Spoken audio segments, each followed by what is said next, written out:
government agencies, University of the West Indies, and other professional entities. This mission was to identify what in today's language is cockpit country. Now, I'm going to come back to that. The challenge is, morning, bro. Morning. The challenge is, a lot of what was being discussed and aligned on would have been considered the voices of the parties, the stakeholders from within cockpit country. Now, the Maroons have a very, very, good morning, a very significant claim as it relates to cockpit country. Why is this? The operations of Lumi, the structure that is now being put up, and the relationship to the community, we could not get any information. Several letters have been written by the council to Mr. Williams and others from the community who have challenged what the operations of this entity is supposed to be.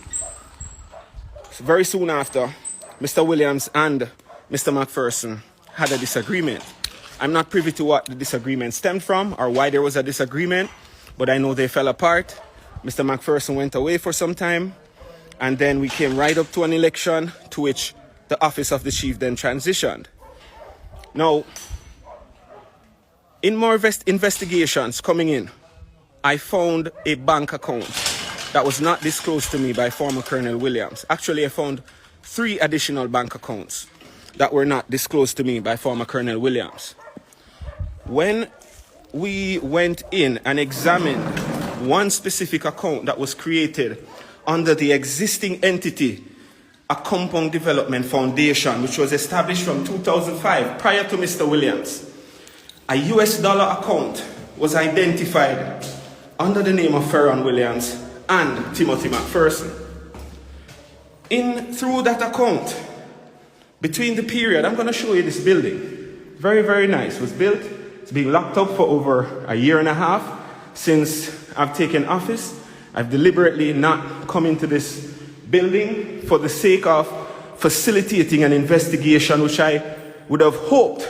Look, you can see it's very dirty. It's been locked up. We came in and did some cleaning the other day, but the investigation has since not begun, having made reports to relevant authorities to the findings.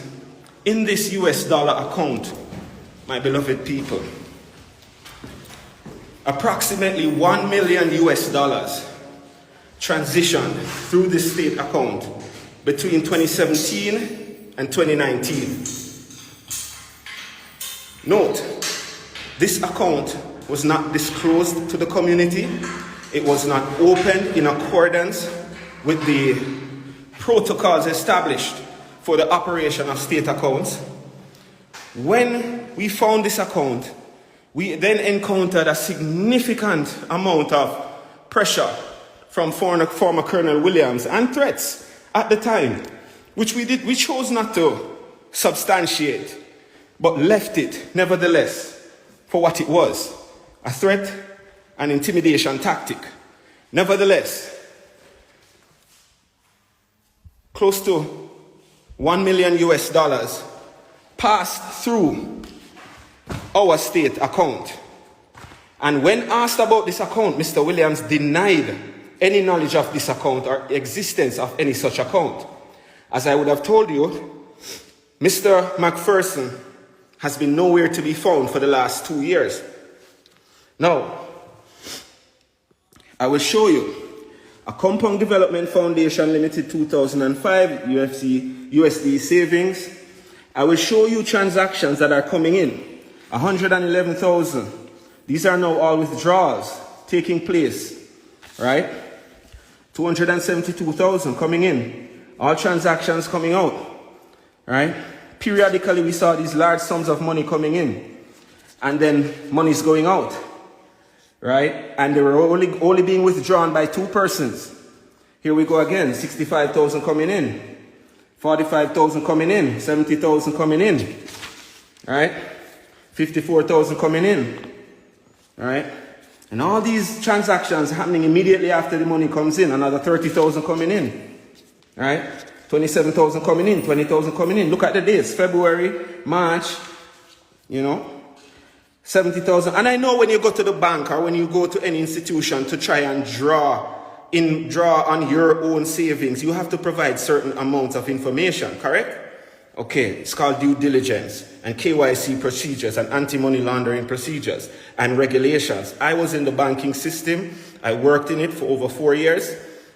I'm very aware of what is going on here.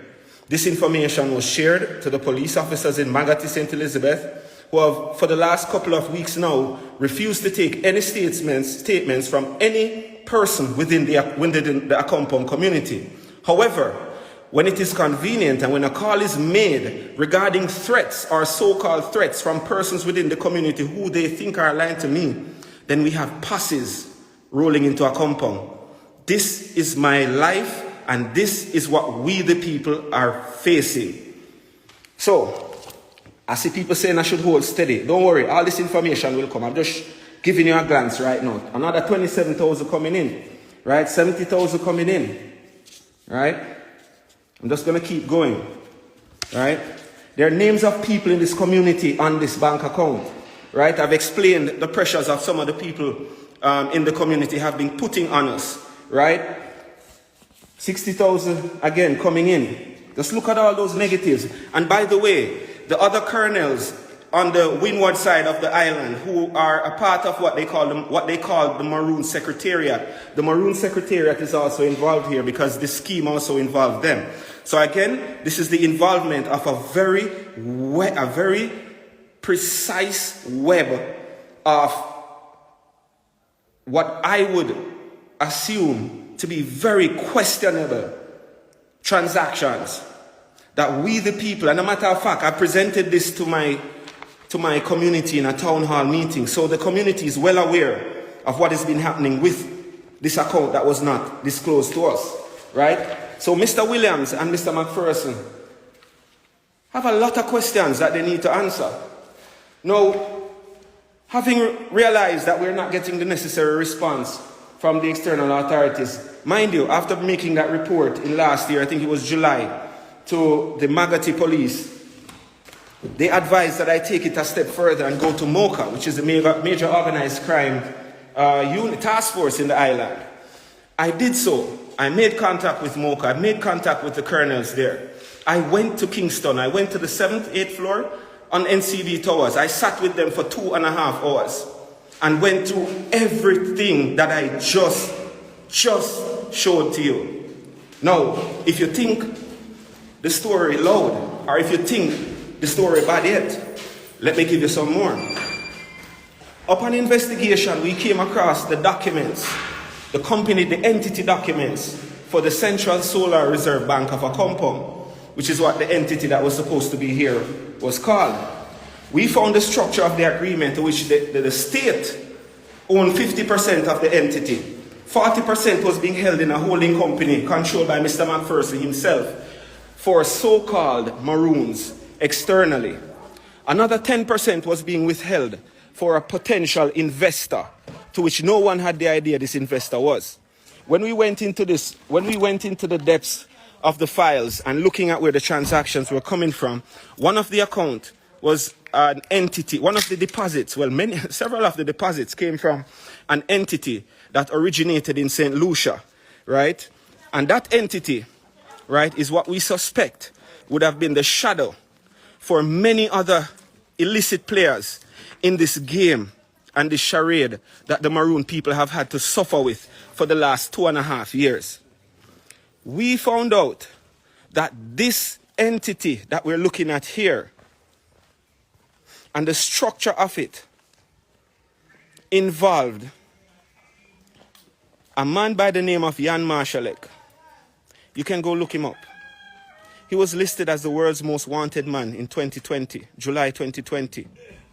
We have records of people witnessing him coming here in Akompong. Mr. Marszalek is still unlocated.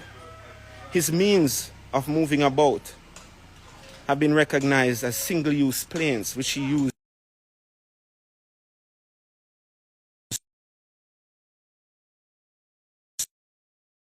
that everything that was supposed to happen here. We had another single-use plane that crashed out in the ocean somewhere out there, right? Okay, I'm just going to leave that there. Now, since bringing all this information, and since JANMARSALECK, right? Now, I'm going to share with you. This fight is not about sovereignty, and this is bigger than that, people. This is way bigger than that. And the people that are involved, I've really tried to do this a diplomatic way. I've really tried to do this the correct way. I'm saying to you, the Maroon people are looking for an agreement that suits them.